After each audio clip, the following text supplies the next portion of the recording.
Always good to see you. And our guest today is Paul Bryant Hudson. And I heard a lot about you for a long, long time. I think I heard about you for like at least 2 to 3 years because Easy was trying to get you on the former station I was at. I think it's safe to say it was Ugly Radio. And I don't know, something wasn't like clicking. I think you had a whole bunch of stuff going on because Easy had the jams, right? Had a whole bunch of music stuff going on because he's had a long music career. I mean, we definitely talk about that this hour. And I guess paths been crossed, and now here we are here on WNHH. So, Paul, welcome to the show, man. Good to have you here. Thanks for having me. It's good to be here. Absolutely. You are running At Home in New Haven. It's a virtual stage for artists, entertainers, makers, movement builders, small business owners, entrepreneurs, and healers, if I can barely speak, who call the city home. A place where the curious and the dreamers come together to overcome obstacles. That's big, man. That's huge. Now tell me why, let's just get it going in the beginning. Just tell me why you wanted to start this whole thing, man, and make it happen. I think it's really great to have it at this time. Go right ahead. Yeah, I mean,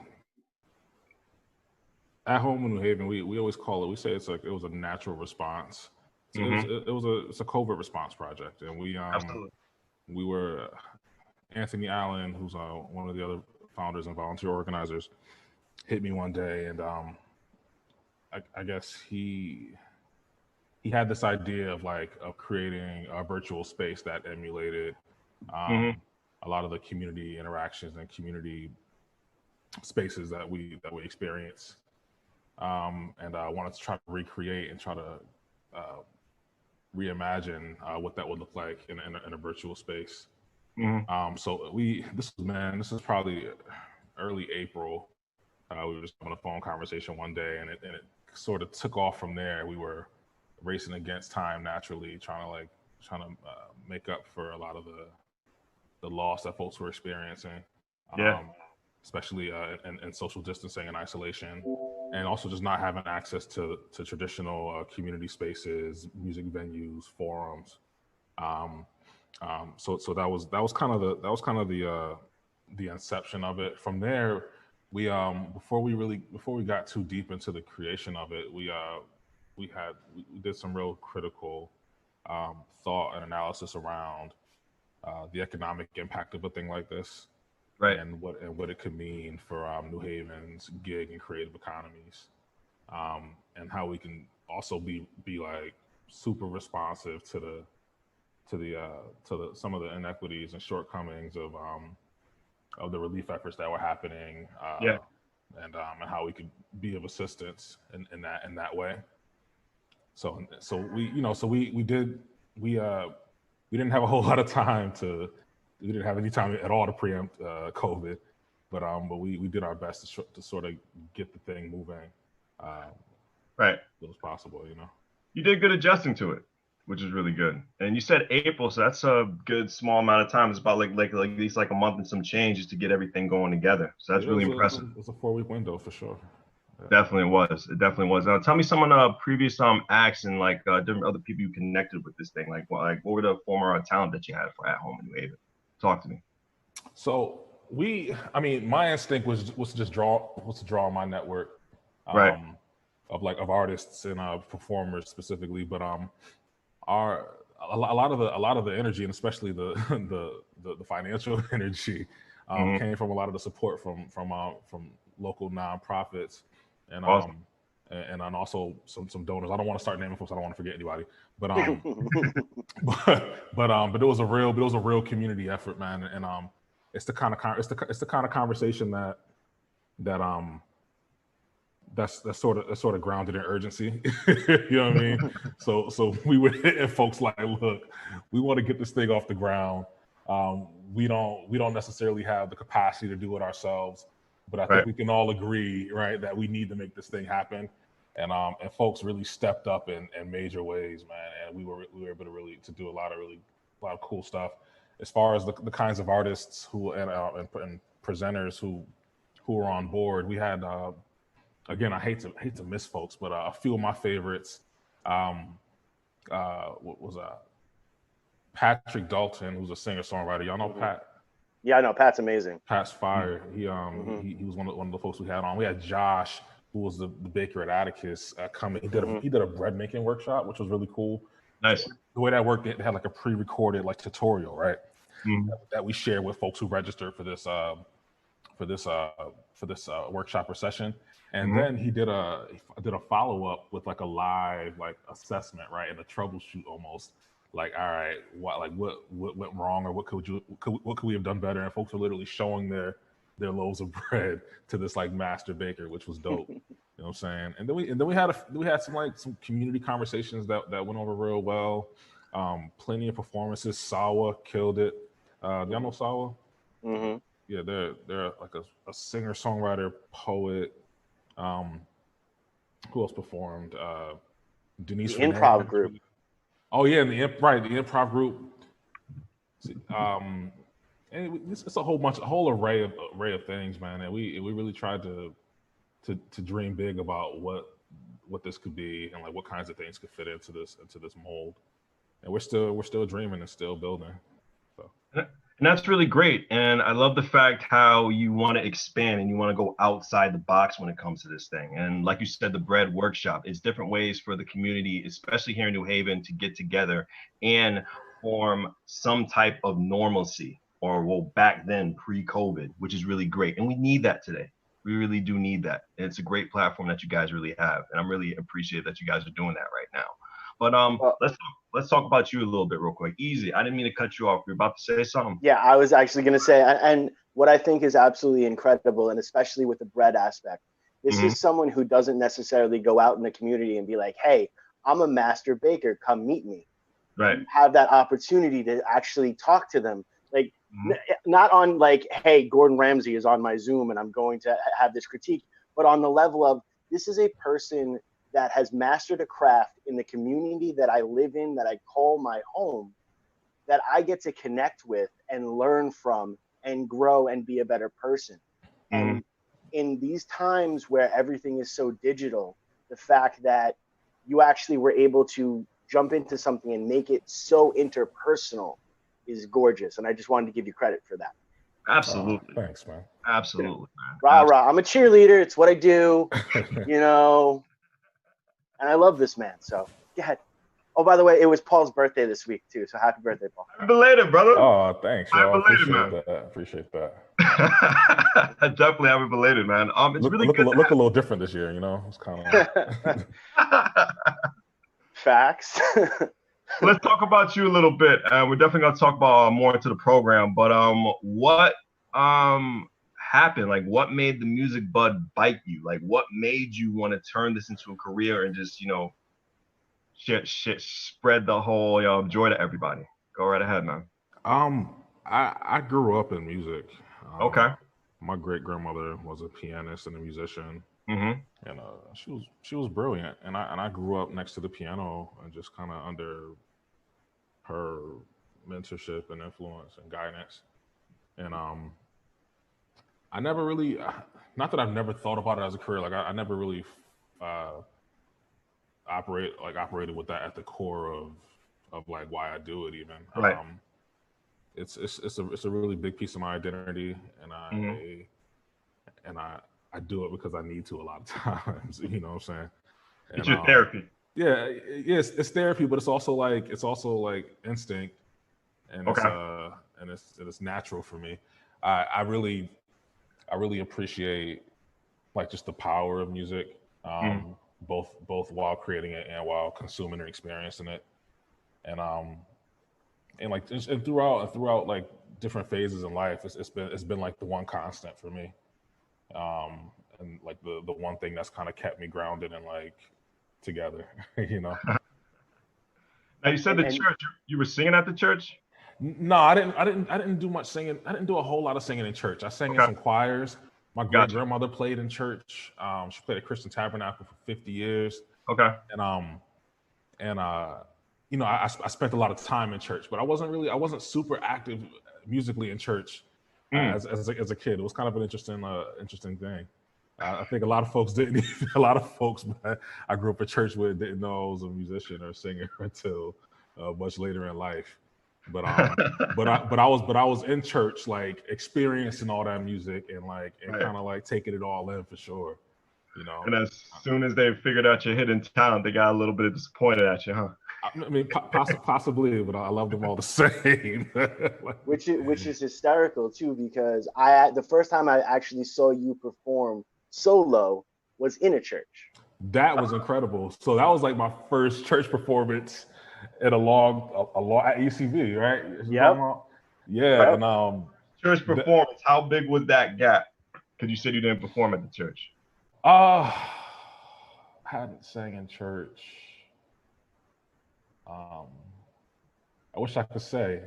Okay. Maybe at that point, maybe it was a decade or so. Wow.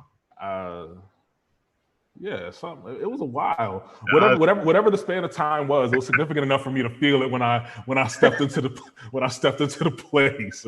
Right? Oh, but you know what though? One thing that was interesting about that performance, Easy. It's funny you mentioned that. Is in high school our choir concerts used to be in that same building, right? so it was kind of wild to be in that space and to be experiencing it from that view, because I've been to the church, you know, right. I've been in the, you know, the crowd in the audience or whatever, but to experience that building from that perspective was kind of funny to me, and there's probably some poetry in there somewhere, and maybe definitely. But like, yeah, it was a meaningful moment at the very least. And nice. I will say also, Paul, and for everyone to know, Paul has two of my favorite songs ever. And it's not like my two favorite Paul songs.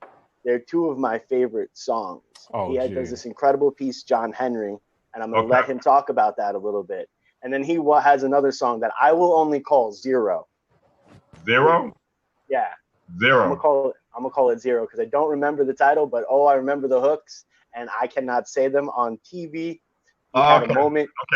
He had a moment meeting Miles with that song. Oh, right. Actually. I did meet Miles with that song. Yeah, that song has some colorful language in it. Yes. Yeah, that song's called It's called Black Parade. Ah, yeah, okay. That's a bit of an anthem. It is amazing. I didn't sing that one in church. Zero. No. No, he didn't do that one in the church that day. Not that. No. No, he did John Henry though, and absolutely beautiful. The melodies, the underlining piano melody, the vocal melody, the words itself, your personal connection, all actually comes through in your performance. Mm-hmm. And that is, you are one of the most genuine human beings I think I really know. Oh, gee, thanks, bro. Just to be honest. And it's not that, you know, because you're genuine in every single act of life. Me, myself, I'm not even like that. The most genuine I'm going to be is on stage. You know what I mean? Everything else is like, this is how I'm supposed to act, you know, in this situation. I've got to put my tie on today and pretend that I care what this person thinks. I've been there too, fam. You know, so it's absolutely incredible when you get to see this man who is the same person who, when he steps up on stage, pour his pure heart within his pen, within his fingers, within his voice. It's just absolutely incredible. So, were you a side vocalist for Snooty Garland, Paul? Oh, I performed with Snooty. So, nice. Liz, shout out to Liz Dillinger, who's one of my best friends. I love Liz. Yeah, spoke to her a couple of days ago. Those are the Snooty crew. Those are the homies. those are my like. You're talking about the D'Angelo concert. I knew you guys met what you were before. there for? Oh, yeah. We didn't meet. All right, hold on. We didn't meet. Since we're taking this trip back down memory lane, we did not meet. I saw him perform. Easy. That's different from meeting.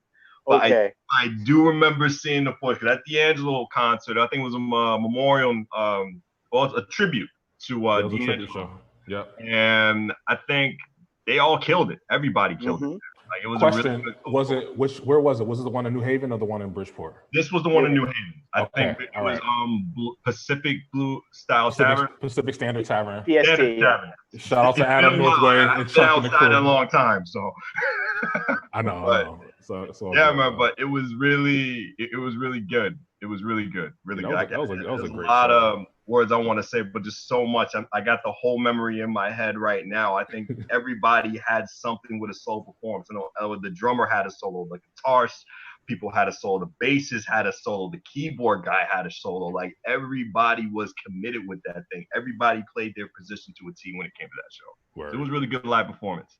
That was an era too, man. Yeah, man. So Liz is she's been in New Orleans for the last couple of years, killing it. And has a project called Saint Mercedes, which is killing. And I wish I had the language to like really describe how she would articulate. So it's a lot of it is like it's like love meditation music. Okay. So like you should check her stuff out. She has new music coming very soon too. So keep an eye out for her for sure. And not only that, but she's also a phenomenal vocal coach. And if people can look her up on her website, I believe is Saint Mercedes, and you can try to book. She will do them through Zoom, or like I actually take them now with her as well, and I'm leaps and bounds from where I was, and I think she's increased me by at least a half an octave on each end. And I've taken lessons with her as well. She's phenomenal. Yeah, nice. Talk about Snooty Garland and Liz. What we have our guest Paul Bryant Hudson on WNHH LP 103.5 FM New Haven. Behind the brand, Prestige, and my partner in crime, EZ Bluez in the building. Paul, what style of music do you consider for you? What do you call your style of music? I don't call it. Okay. but not for you know. It changes, you know. I feel like black music is expansive, and more so than it is like a finite idea. It's an energy that inspires genre. It inspires like movements, and I really try to more recently. Like I just not even more recently. It's been at least 5 years or so. I've really been trying to just operate with that freedom to explore like music as I've inherited it, and like all the facets of it. Like I love the idea of R&B, and I love the idea of folk. You know what I mean? Right. And I love the idea of like of gospel music, and I especially love the idea of jazz. Right. And so like I feel like it's safe and okay to just exist. Right. Right. When folks think of me at the jam, they think of R&B, which is dope and like and largely accurate, but even the jam like has like lots of really cool components that are specifically not rhythm and blues. You know what I'm saying? And but yeah, so like I do a little bit of lots of things, I think. So one word, just from what the answer you told me is safe to say is experimental. You like to put a little bit of everything. I love that. Into your art. Yeah, for sure. And so awesome. People know, I mean, the jam itself, I was actually lucky enough to participate when it was at Pacific Standard Tavern. And people who know me, I've got a big mouth. I got a loud voice. I like to consider myself to have one of the a strong voice in the room. I got my butt whooped so much I couldn't talk for 2 days. My family was so happy. They're like, it's finally quiet in the house. You know, for 2 days I couldn't talk. And at that point, that's when I was like, oh my goodness, it's time to go hit those books again. It's time to be better. It's time to rehone my thing. I thought I hit my peak. I thought I hit my stride. And it wasn't called the jam at that point in time, but that showed me that I was not where I should be. And thank you for that. You know, I'm sure it deters a lot of other people, a lot of other musicians to be like, okay, well, I'm done here. But the inspiration to really get that inner artist out of somebody is so difficult to do. And for that, I am forever thankful to you and to Jay Keys for doing that day and now continuing with it. It's tough. You do it sometimes on Sundays and I have church, but I'm gonna when this all happens, it's another Friday. I'm coming in and I will not be able to talk for 2 days afterwards, and that's fine, but I got you. Word. Shout out to Jeremiah Fuller, yo. Yep. Love that, man, too.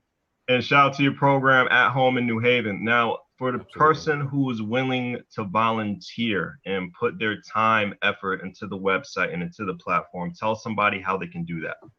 So on the At Home in New Haven website, at homeinnewhaven.com, there are a couple of things you can do to interact with the site. You can propose a session and be a presenter, which we're taking new proposals every day. And there's also a volunteer option. So like one of the biggest pieces of At Home in New Haven is, or the biggest struggle for us as a team has just been finding the time to run these things. Opening week, which was in early May, was huge, and we had tons of presenters. We redistributed like $10,000 into the creative and gig economy, and it was a really great thing. But Anthony, who kind of spearheads this thing, and who created the actual like web platform, took off work that week. You know what I'm saying? And I did a similar thing, and Hope Chavez, who was working that week, was doing double duty, and it was a lot. So we could use we could use and welcome folks to sign up to volunteer to help and kind of bring their talents to the platform. Absolutely. We're a team of volunteers. And the only way that this thing is truly sustainable is with the help and input of community folks. So there's also a volunteer option on that site that you can kind of go in. Absolutely. On, Absolutely. Now, there's no time limit when it comes when you're streaming and just interacting with the audience and online. There's no time limit. It's just all going, right? So the sessions themselves, I'll say a little more about that. So the sessions themselves are all scheduled. Okay.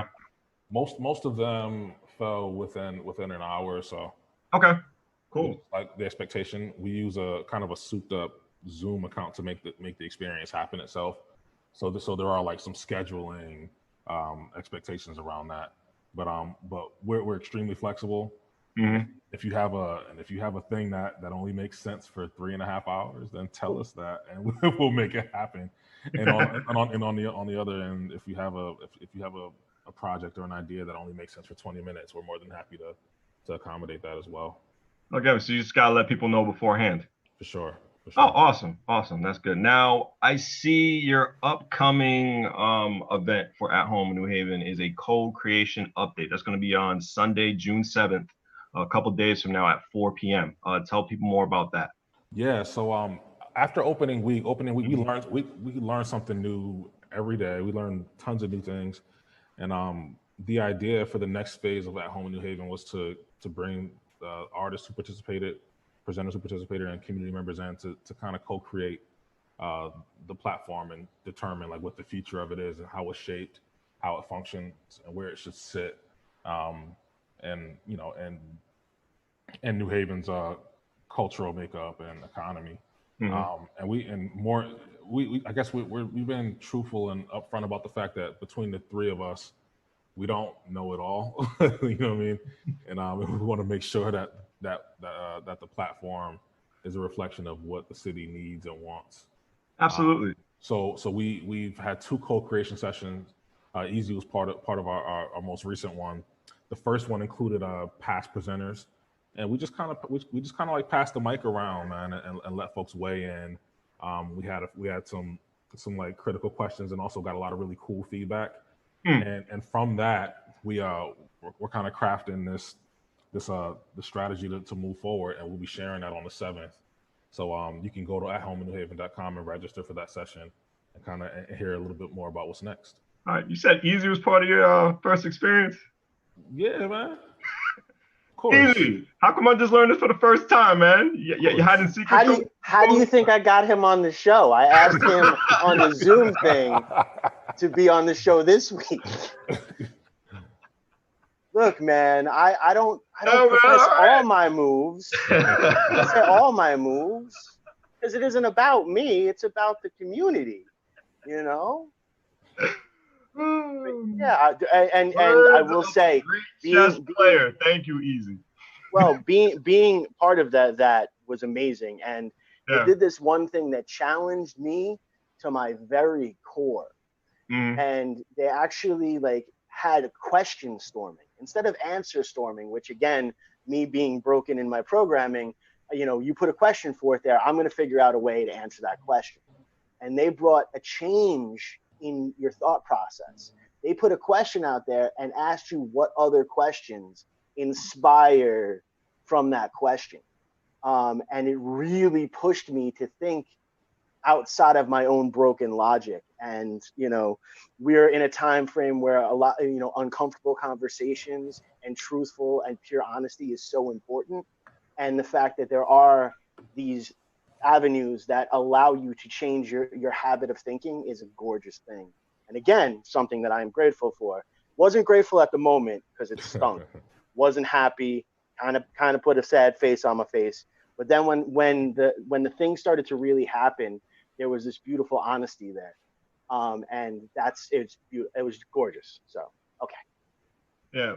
And what I love about this, you're giving back when it comes to this thing. And that really makes me happy. I'm just going to read what you have on the website. All sessions are $5 and all funds will support the presenting organizations or individuals or will be donated to a COVID-19 relief project of their choice, which I think is really important. It's extremely important because a lot of people, because I know a lot of nonsense and, a lot of stuff on the news has been happening, but people are really forgetting that we still have a pandemic in our hands. Like it has not gone away anytime at all. And it probably won't go away for a long time. This is the new way of life, unfortunately. And also I'm going to continue reading. For any reason, cost is an obstacle.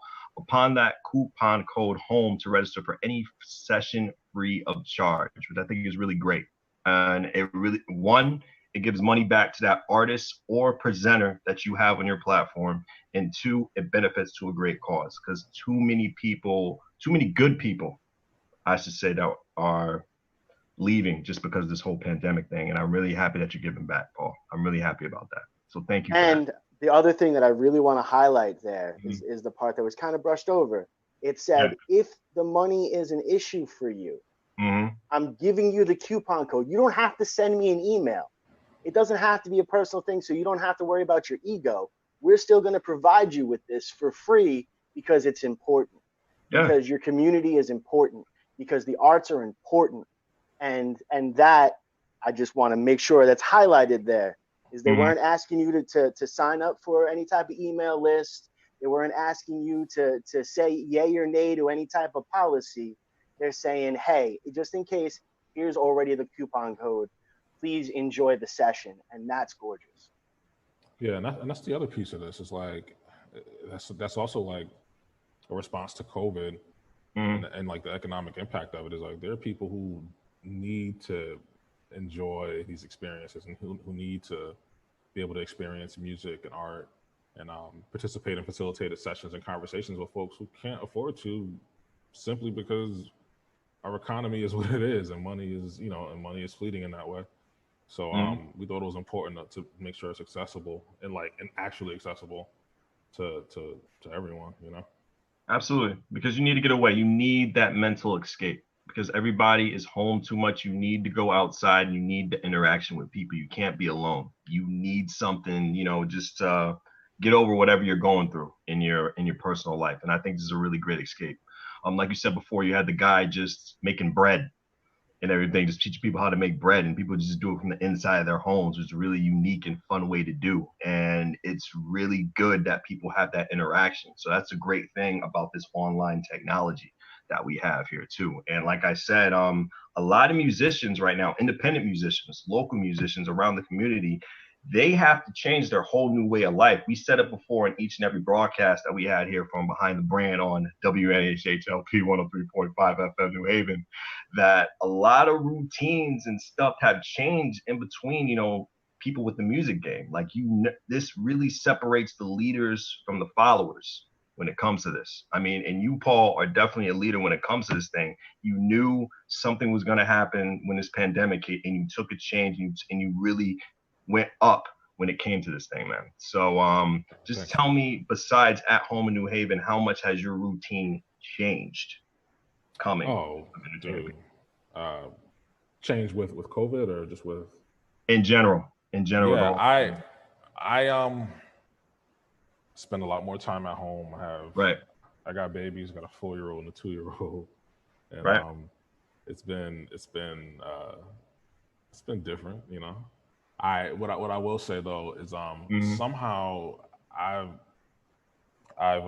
been appreciating like the time with them Right. for sure. You know what I'm saying? That's been that's been rewarding, and I've really been appreciating that, and also been trying to reimagine like what music and like not just music, but what like what life is what life can be, Mhm. what social interactions can look like. You know what I'm saying? I had Anthony and Hope, who are the other organizers for at home in New Haven.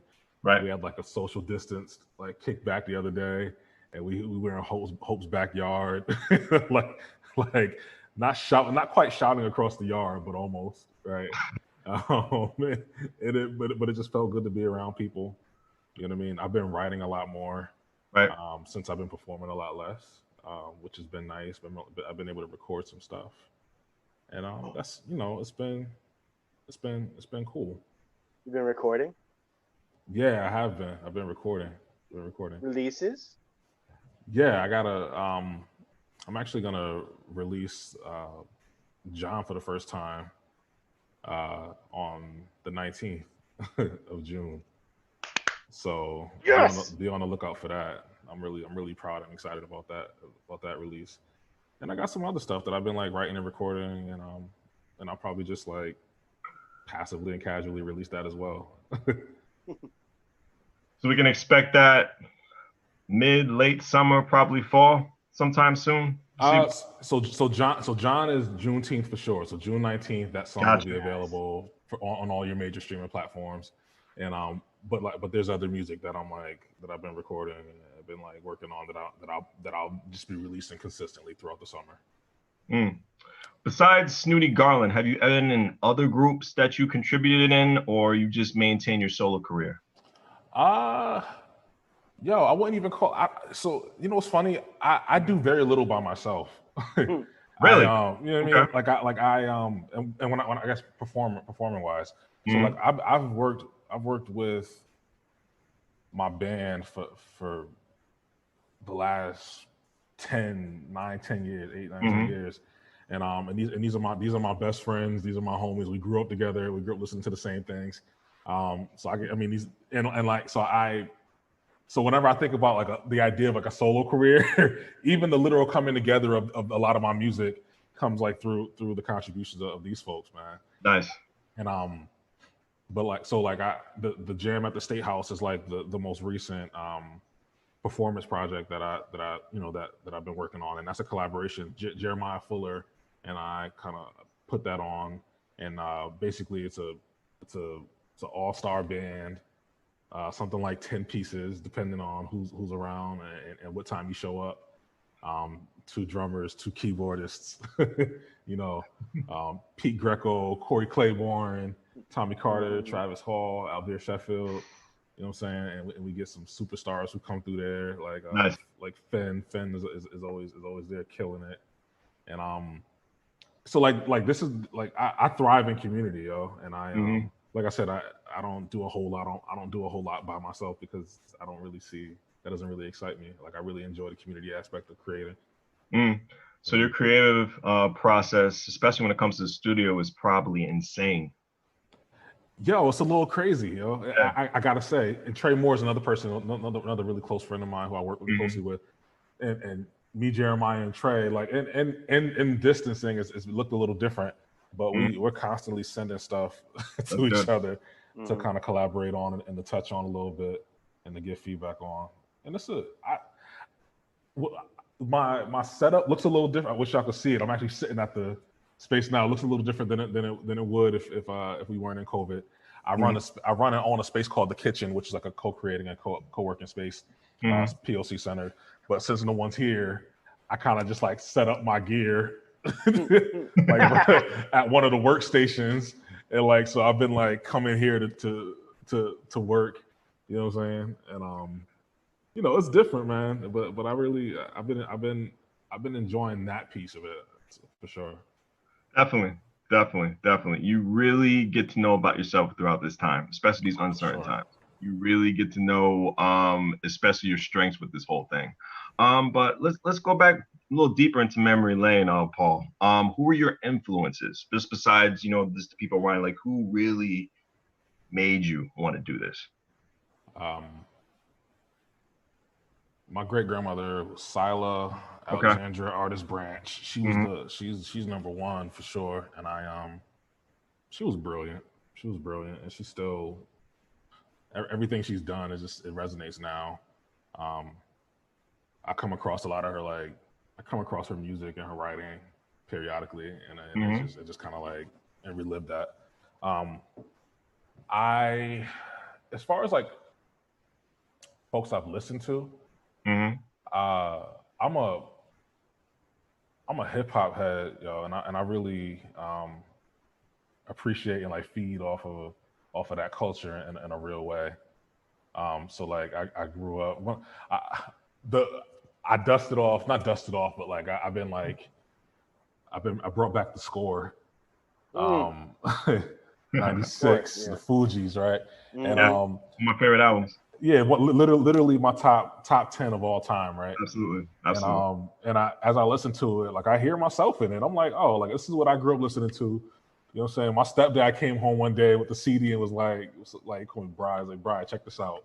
You know what I'm saying? And like I never stopped listening to it. And I hear a lot of that in my approach to music making. Vocally, I studied Donny Hathaway in a really like specific way. So I always really appreciated his tonality. I'm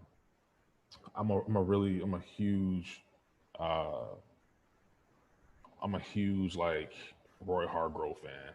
Nice. And in my like high school years, that's the kind of stuff that I was really into. As far as like trying to like define or create like a bebop language for myself. Like I was really into his approach. You know what I'm saying? And like, there's so many others. Like I love one of the really I love Etta James.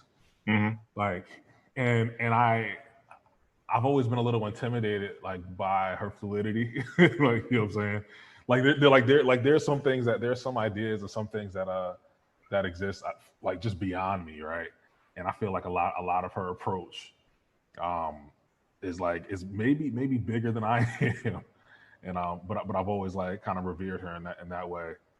And nice. I could go on and on and on, but definitely, man. I know you're going into the vault. I see your eyes going back and forth, man. The brain's working. It's working. 103.5 FM New Haven. Behind the brand, Paul Bryant Hudson's in the building. I want to give a big shout out to everybody who's listening right now. Shout out to Babz. Shout out to C Woods. Shout out to Edward. Shout out to a lot of people. Shout out to Pat. Shout out to Amanda. Oh my God, a lot of people are listening. Shout out for the support. Paul Bryant Hudson is representing At Home in New Haven. Once again, just remind people how you can volunteer and also start a purpose for your whole website. Just give people who are just turning to the program right now. Talk to them. Yeah, for folks who want to be an At Home in New Haven, if you want to show up as a presenter or performer, or even as just a volunteer organizer, you can hit our website up at homeinnewhaven.com. Click on the proposal session tab or on the volunteer tab, depending on what you're interested in. And we would be happy to have you. Definitely. And I know you told me that you perform at the State House, which is a great venue, by the way. I mean, there's a lot of room, a lot of area, a lot of spaces to connect with the audience. Shout out to Carlos doing a great job and phenomenal job running the place. What are your other favorite venues to perform at right here in Connecticut? Oh, I just want to say the acoustic. Yeah, man. Yeah, yo. Yeah, just absolutely. Absolutely. Will always have a place in my heart. PST. Shout out to Adam and Chuck at PST. PST has always been like home base for us since they got here. We those were like we spent a lot of our formative like years like just like hashing things out at PST and like developing new sounds. And a lot of what you experience, and like folks like Trey Moore and Jeremiah Fuller, Pete Greco, and me now like started kind of like brewing and festering at PST. Naturally, Cafe 9, another thing. Let me say, like we we literally grew up under like the watchful eye of folks like George Baker, yo. And like what a blessing, you know, to be able to show up to a session at Cafe 9 and get schooled, you know what I'm saying, by the greats like that. You know what I mean? And also like Ron Lawrence as well, who was always we always laugh about how we used to sneak into Toads to check out Trevor and J. Rowe when we were in high school. And we were just shaped by all that. So like those venues are are so valuable to like to the artistic development of folks here, and I really appreciate those spaces. Absolutely, especially how you can engage with the crowd, man. Once you get the crowd, man, that's it. You got them. You definitely do got them. Besides the performance you had with Snooty and the whole D'Angelo tribute, what is a favorite show that you can still think about this day that's already instant when it comes to memory? That you're like, yes, I killed it. Ooh, yes, I killed it, huh? Yeah. That's a tough one.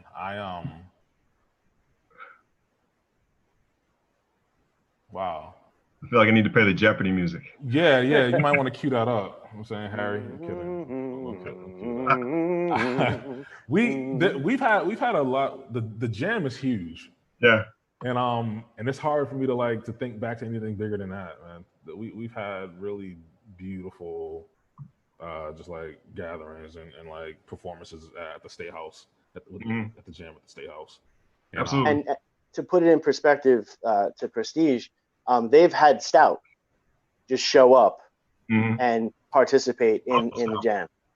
Love Stout. Yeah, shout out to Stout. She's always been even back in the day, back in the day when we were playing much smaller spaces. She was always a frequent. She's a New Haven native, and she's family for sure. But the jam just kind of creates space for people like Stout and like Finn and Avery Wilson to kind of just drop through when they're in the area. And, Avery Wilson, right? Wow. Okay. Yeah. I didn't know about that. Nice. That's family. They're all from around here, and so yeah, I really appreciate like that those shows in particular. The last one we had, which was in I guess, January. No, it was February. Okay. Yeah, it was sold out. It was huge. And had we known that would be the last jam for a while, I think we would have held on to it for a little longer. but it was dope. It was dope. At home in New Haven, before the whole program started, what were some other ways you were giving back to the community? Because I know just from Easy and other people, mutual people that we have known, like Chad from Fat Astronaut, I know all those people, They seem to be doing a lot for the community. So what other ways you've been giving back just before this whole project took place? Yeah, honestly, I don't often interact with myself like giving back necessarily as much as I am just a part of a part of it all. I just I benefit so much, you know what I'm saying, from people, and like in my work capacity, I work for Dwight Hall at Yale, and we run after school programming at Co-op High School, which is high school I graduated from, and I really appreciate it. I really appreciate that work. And I guess that can be like considered giving back, but it's like it's community stuff, and I just do my best to just kind of stay tuned in and stay and connected to my people and like pick up wherever I can and just do what I can for folks, Go right ahead. You also had a very big hand in bringing SoFar to New Haven as well. Yeah. So I founded the SoFar chapter here, which was a dope era as well.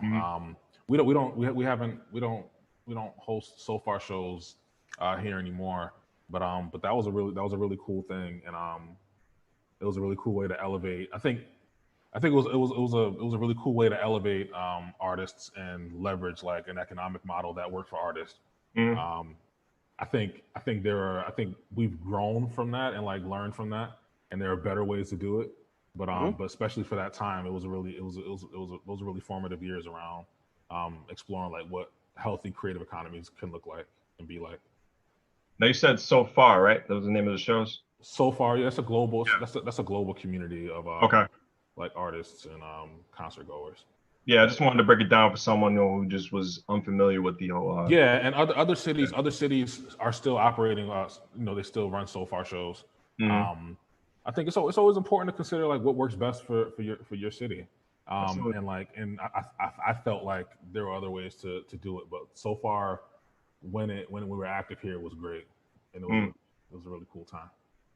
And just what you said a little bit earlier, how you said, you know, how you're involved with these after school programs with Yale, how you said it doesn't feel like giving back. That shows you have a genuine love for what you do. That shows people that you're really humble. About all the stuff you contributed and was involved in, because a lot of people, like, when they do stuff like that, it's just a job. They just go in, teach them whatever they got to teach them, and just move on with their lives. They don't really see any meaning behind it. They don't really see any sense behind it. You know what I'm saying? For you, it's a pretty much just what I feel is throughout this whole interview, that it's second nature when it comes to the stuff that you do. Now, just going back to those programs for after school, yeah, because we got just so much little time of the program. Tell me a lot of stuff that you just did into it. Did you teach kids different instruments? Was it music involved? Was it more like a little bit box arts? Tell me. Go right ahead. I guess shout out to my co-op kids in class of 2020. Absolutely. Co-op after school is a really broad program. Co-op high school, for those who aren't familiar, is an arts focused magnet high school downtown New Haven. Every student there has an art major or discipline that they're focused on for the 4 years they're there. Right.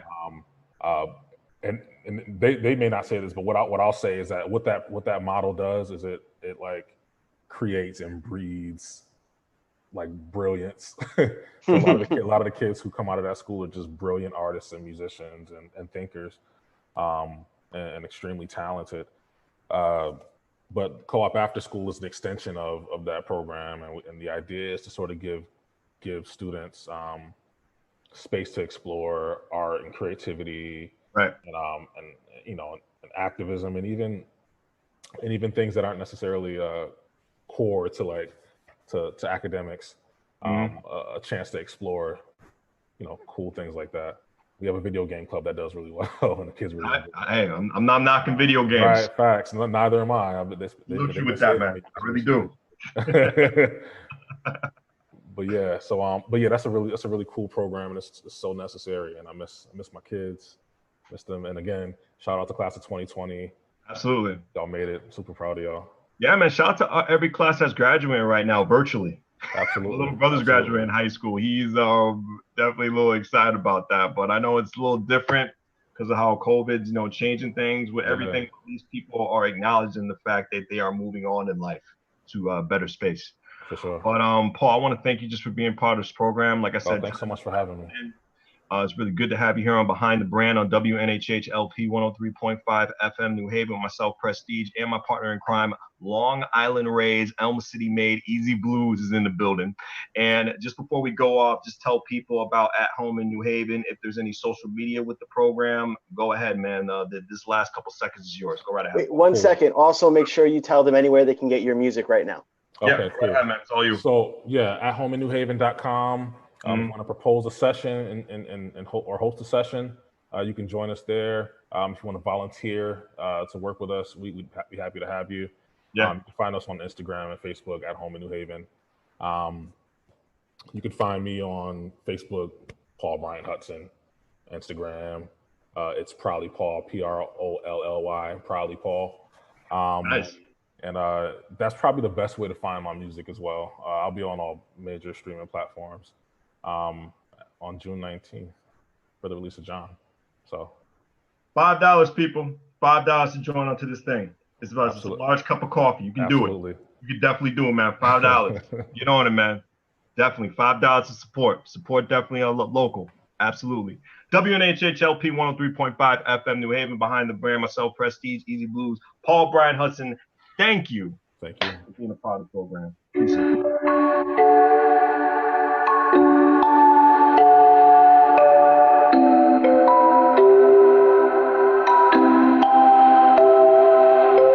Wondering what to write about, trying to figure out what it's all about. Existentialist, am I worth anything or just discount?